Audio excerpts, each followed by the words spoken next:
केदारनाथ धाम हम अवश्य आएंगे महादेव, सुना है वहां स्वर्ग से हवा आती है। नमस्ते दोस्तों, आप देख रहे हैं आरजे कार्तिक एक्स्ट्राज केदारनाथ धाम, जहां आप में से बहुत लोग गए होंगे और बहुत लोग जाने की इच्छा रखते होंगे। 10 ऐसी रहस्यमयी बातें केदारनाथ धाम के बारे में आपको बताता हूं। आप देख रहे हैं मिस्ट्रीज ऑफ टेम्पल, एक ऐसी सीरीज जहां मंदिरों के रहस्यों की बात करते हैं। पौराणिक कथाओं के अनुसार केदारनाथ की जो कथा है वो महाभारत काल से जुड़ी हुई है। कहा जाता है कि कुरुक्षेत्र के उस महान युद्ध के बाद पांडव जो थे वो भगवान शंकर की तलाश में काशी की यात्रा पर जाते हैं और उनका जो उद्देश्य था वो ये था कि भगवान शिव के, भगवान महादेव के दर्शन हो जाएं और जितने पाप हुए युद्ध की वजह से उनसे मुक्ति मिल जाए। ये जानने पर भगवान शिव जो हैं वो स्वयं को एक बैल के रूप में बदल करके उत्तराखंड में छुप जाते हैं। जहां वो छुपे उस जगह को गुप्त काशी कहा जाता है। पांडवों को जब ये मालूम चला तो वो काशी से होते हुए उत्तराखंड पहुंचे और वहां भीम ने किसी तरीके से भगवान शिव को ढूंढ निकाला। लेकिन इंटरेस्टिंग बात यह बताई जाती है कि भगवान शिव बैल बनकर के जमीन के अंदर छुपे हुए थे, लेकिन वहां से उनकी पूंछ और उनका जो कूबड़ था वो दिख रहा था। भीम ने जब पूंछ को पकड़कर बैल को बाहर निकालने की कोशिश की तो जो सर था वो नेपाल डोलेश्वर महादेव में जाकर गिरा और कूबड़ जो था वो एक शिवलिंग के रूप में स्थापित हो गया। और इसी दौरान कहते हैं कि पहाड़ के 2 हिस्से हो गए जिनको नर और नारायण के रूप में जाना जाता है। और यही वो रीजन है कि केदारनाथ में जो शिवलिंग है वो तिकोने आकार का है, ऐसा शिवलिंग कहीं और नहीं है। केदारनाथ धाम की कहानियों में एक और कहानी आपको बताता हूं। एक और कहानी है भगवान शिव से जुड़ी हुई। पौराणिक कथा कहती है कि असुरों से बचने के लिए देवताओं ने जब भगवान शिव से मदद मांगी तो भगवान शिव जो है वो बैल के रूप में प्रकट हुए। उस बैल का नाम था कोडारम, जिसमें असुरों को नाश करने की जो थी पावर थी।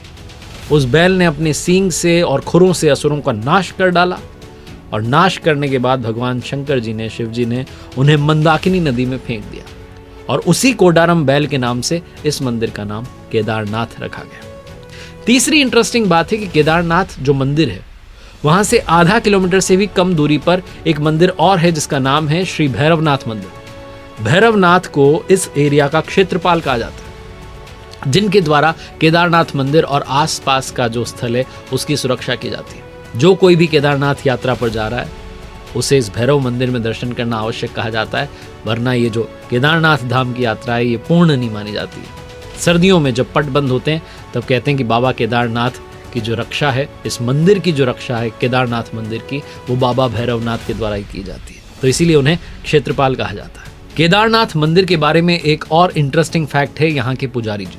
कहा जाता है कि सदियों पहले जब भारत की भूमि पर आदि शंकराचार्य जी ने जन्म लिया तो उन्होंने केदारनाथ मंदिर का पुनर्निर्माण करवाया।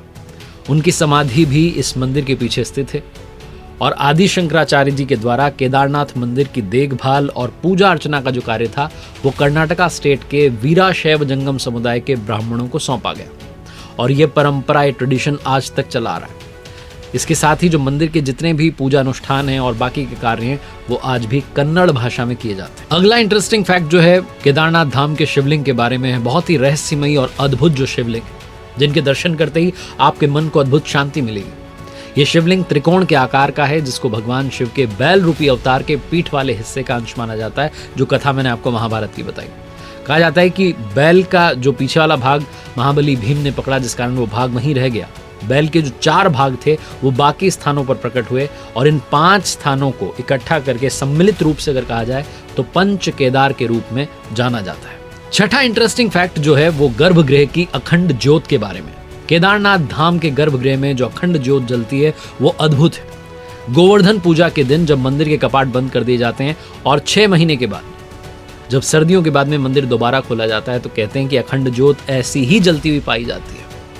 जब कपाट बंद किए जाते हैं तब अखंड ज्योत जो है वो जला करके ताला लगा दिया जाता है और सर्दियों के बाद जब दोबारा से कपाट खुलते हैं तो बिल्कुल वैसी जलती हुई पाई जाती है और वहां जाने पर ऐसा महसूस होता है जैसे कल ही किसी ने यहाँ करके पूजा की है और मंदिर में जो गर्भगृह है उसकी साफ सफाई की।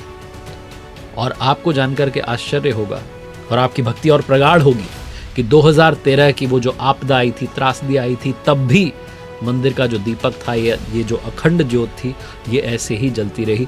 बाहर जो कुछ हुआ उसका इस पर जरा भी प्रभाव नहीं पड़ा। 2013 में जो प्राकृतिक आपदा आई थी उसमें भी विश्व ने केदारनाथ धाम का चमत्कार देखा था।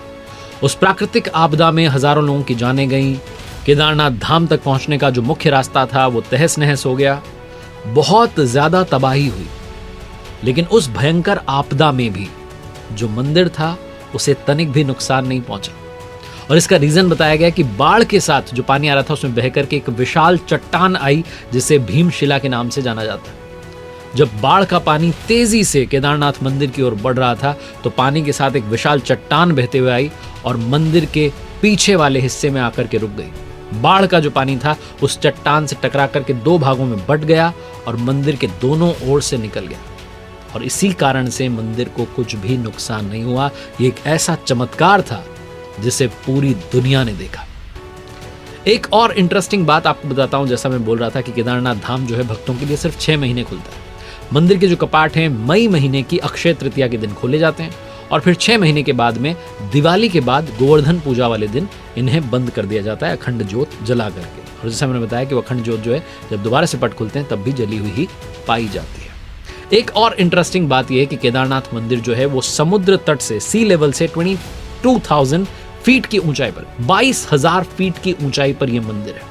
और इतनी ऊंचाई पर इतनी बड़े बड़े शिलाखंडों को ले जाना और फिर ये मंदिर बनाना, ये बड़ा इम्पॉसिबल सा काम दिखता है। इंटरलॉकिंग के जरिए जो है ये मंदिर का निर्माण हुआ है। ये जो कंस्ट्रक्शन है ये अपने आप में ही रहस्यमयी है और इस धाम को और चमत्कारी और अद्भुत बना देता है।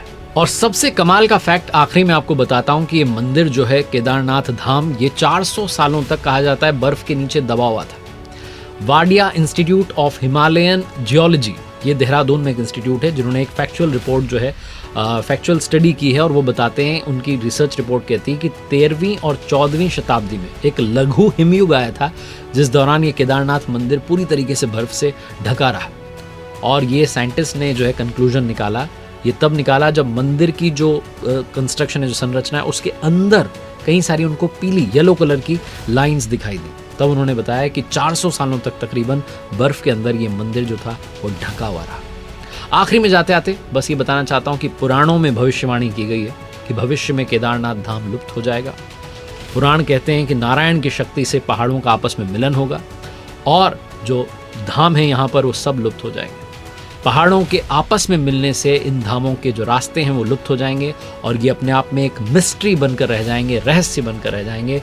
पुराणों में ये भी कहा गया है कि इसके बाद में एक नया धाम बनेगा जिसे भविष्य बद्री के रूप में, भविष्य बद्री के नाम से जाना जाएगा। महादेव की लीला अपरंपार है, उनका रहस्य बरकरार रहे, इसी कामना के साथ उनके चरणों में प्रणाम। भक्तों पर कृपा बनी रहे।